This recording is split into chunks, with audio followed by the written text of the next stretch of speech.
but Kerala they are not allowing them. So now there is a big fight going on. Hopefully they will agree. When they agree, we can get a lot of universities with the foreign collaborations. Lot of people to get money also that way, to start more and more developed institutions. This is what we are aiming at. We are not mere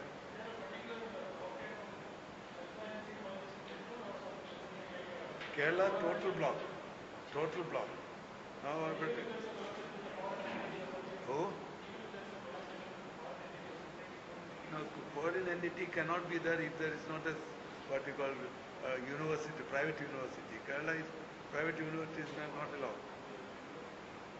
1964 ஆண்டு doctor Abdul Ghafoor என்பவராலே தொடங்கப்பட்டது. அவர் இங்கிலாந்து சென்று படித்து விட்டு திரும்பியதற்கு பிறகு அவரோடு அவருடைய நண்பர்களை இணைத்துக் கொண்டு முஸ்லிம் மக்களுக்கு கல்வி உதவித்தொகை தர வேண்டும் என்கின்ற நோக்கத்தோடு ஆரம்பித்தார். அது நாளடைவிலே பெருகி இன்றைக்கு இந்த அமைப்பின் கீழ் ஏறத்தாழ 160 கல்வி நிறுவனங்கள் இருக்கின்றன. 80,000 மாணவர்கள் படிக்கிறார்கள், 15,000 ஆசிரியர் பெருமக்கள் பணி செய்கிறார்கள். அதற்கு பிறகு இன்றைக்கு கல்வி பணி மட்டுமல்லாமல் சமுதாய பணியிலேயும் இச்சங்கம் தன்னை ஈடுபடுத்திக் கொண்டிருக்கிறது. கேரளாவிலே மகளிர் அணி என்று ஒரு பிரிவும் இளைஞர் அணி என்ற பிரிவையும் இந்த சங்கம் ஏற்படுத்தியிருக்கிறது.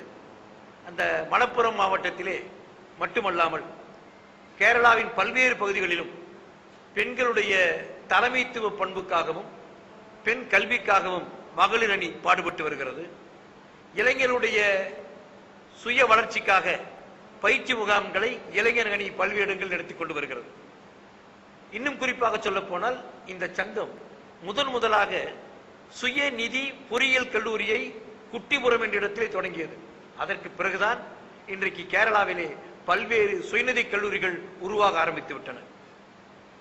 பொறியியல் கல்லூரியோடு நிறுத்திக் கொள்ளாமல் இந்த சங்கத்தை சார்ந்தவர்கள் பொது மருத்துவக் கல்லூரி, பல் மருத்துவக் கல்லூரி, செவிலியர் கல்லூரி, மருந்தக கல்லூரி என்று பல்வேறு மருத்துவத்துறை சார்ந்த கல்லூரிகளையும் நிறுவியிருக்கிறார்கள். கல்லூரிகளை நிறுவியதோடு மட்டுமல்லாமல் இந்தியாவுடைய வடகிழக்கு பகுதியை சார்ந்த அஸ்ஸாம், மேற்கு வங்காளம் போன்ற இடங்களில் இருக்கின்ற தொலைதூர கிராமங்களுக்கும் சென்று இலவசமாக மருத்துவ உதவிகளை செய்து வருகிறார்கள். இதுவரை ஏறத்தாழ 9 கோடி ரூபாய்க்கு மேலே இலவச மருத்துவ உதவிகளை இந்த சங்கம் அவர்களுக்கு வழங்கியிருக்கிறது. அண்மையிலே கூட மேற்கு வங்காளத்திலே ஒரு இலவச மருத்துவ மையத்தை உருவாக்கி இலவச மருத்துவ சிகிச்சையை இந்த அமைப்பினர் நடத்தி வருகிறார்கள். சென்னையை பொறுத்தமட்டில் கீழ்ப்பாக்கத்தில் ஈகா தியேட்டருக்கு பின்புறமாக MES Raseena matriculation higher secondary school என்கின்ற பள்ளியை தொடங்கி இன்றைக்கு அதில் 1000 பேர் பயின்று வருகிறார்கள். இப்படி பல்வேறு பணிகளை ஆரம்பித்திருக்கக்கூடிய இந்த சங்கம் இப்போது பொன்விழாவை கொண்டாடி கொண்டிருக்கிறது. இம்மாதம் 22, 23, 24, 25 4 நாட்களிலும் அந்த பொன்விழா கொண்டாட்டம் கேரளாவில் நடைபெற இருக்கிறது. நாங்களும் சென்னையிலே இந்த அமைப்பின் ஒரு அங்கம் என்கின்ற வகையில் இந்த அமைப்பாளர்களை பாராட்டுகின்ற வகையிலே தான் 7, 8 ஆகிய 2 நாட்களிலும் ரெசினா மெட்ரிகுலேஷன் பள்ளியில் ஓமியத் என்கின்ற அமைப்போடு சேர்ந்து 2 நாள் அறிவியல் கண்காட்சி ஒன்றை அறிவியல் ஆராய்ச்சி கண்காட்சி ஒன்றை ஆரம்பித்திருக்கிறோம். Science fair. இதில் ஏறத்தாழ 150க்கு மேற்பட்ட மாணவர்கள் அதில் பங்கேற்க இருக்கிறார்கள். 2 நாள் நடைபெற இருக்கிறது.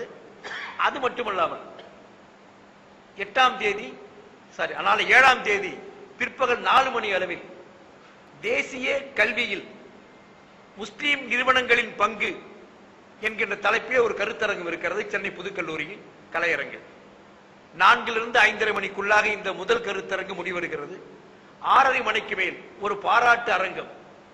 இன்றைக்கு எம்இஎஸ் கேரளா அமைப்பினுடைய தலைவர் டாக்டர் ஃபசல் கஃபூர் அவர்களும் அவருடைய செயலாளர் லப்பா அவர்களையும் வரவழைத்து தமிழக ஆளுநர் மேதகு டாக்டர் கே ரோசையா அவர்களுடைய திருக்கரங்களால் அவர்களுக்கு பரிசு வழங்கி பாராட்டியிருக்கிறார்கள். சமுதாயத்துடைய பல்வேறு பெருமக்கள் ஆற்காடு இளவரசர் போன்றவர்களும் SIET நிறுவனத்தினுடைய மூசா ராசா அவர்களும் பிரபல தொழிலதிபர் ஆஷிம் அவர்களும் இதிலே பங்கேற்க இருக்கிறார்கள்.